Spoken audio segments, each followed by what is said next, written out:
A recent survey found that 85% of those surveyed made a New Year's resolution for 2022. The #1 resolution is to exercise more. Saving money came in at #2.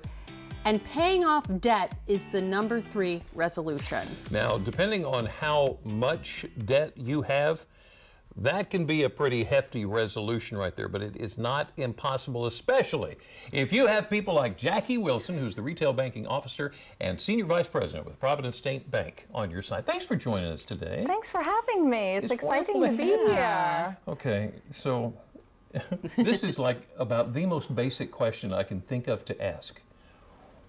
Why do we find ourselves in so much debt?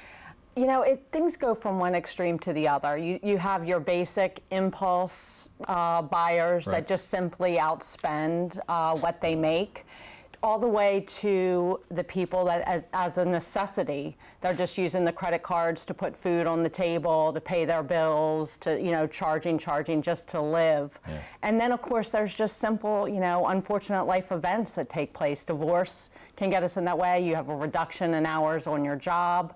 So there's, you know, runs the gamut as to issues that can cause that. So if we find ourselves in that situation, no matter how we got there, where do we start to get out of it?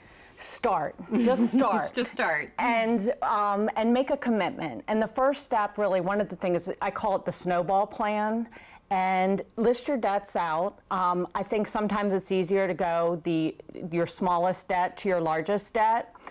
Make your payments. And as you pay as much as you can on that smallest debt. Get that paid off. Then whatever monthly payment you've been paying on that small debt, you add that to the next payment.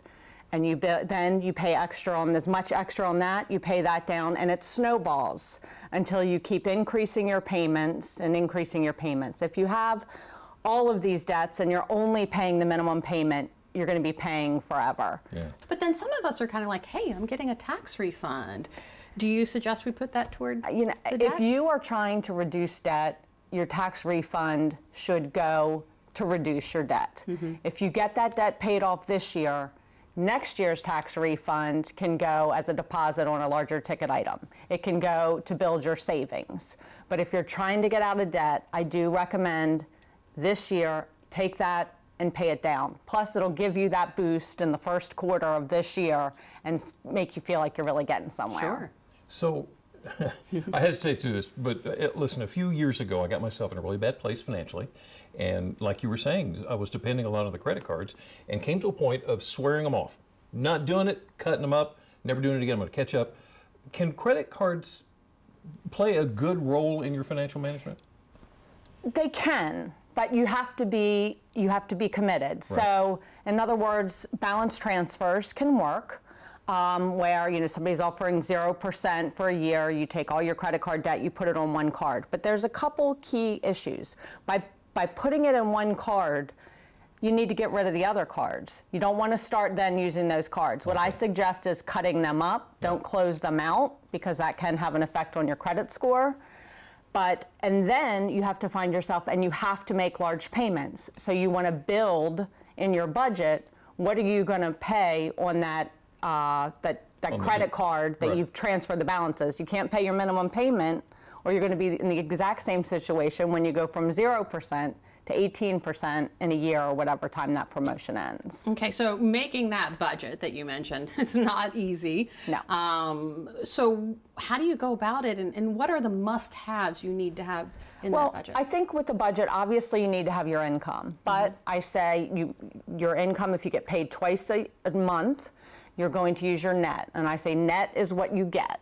So you bring home whatever that is, you times it by 2 if you're getting paid twice a month. That's the money that you have to work with. And then again, you list your debts. And your debts, of course, are our house and our car, but don't forget insurance. Don't forget food. If you're not going to give up having lunch out or dinner out or that coffee that's $5, build it into your budget. You need to build in everything. Hopefully that bottom line is going to be higher than, or you're going to have some money left over, and then work on getting that money to pay down, taking that extra money to pay down your debt. The other thing is, you want, you know, don't hesitate to tell your kids you're on a budget. And you should be checking it frequently and adjusting it as need be, because obviously life happens. Yeah. Exactly where you are. And gas prices happen too. Yes, exactly. Jackie Yes. Wilson, Senior Vice President of Retail Banking at Provident State Bank. Thank you so much. Thank you. Some good advice.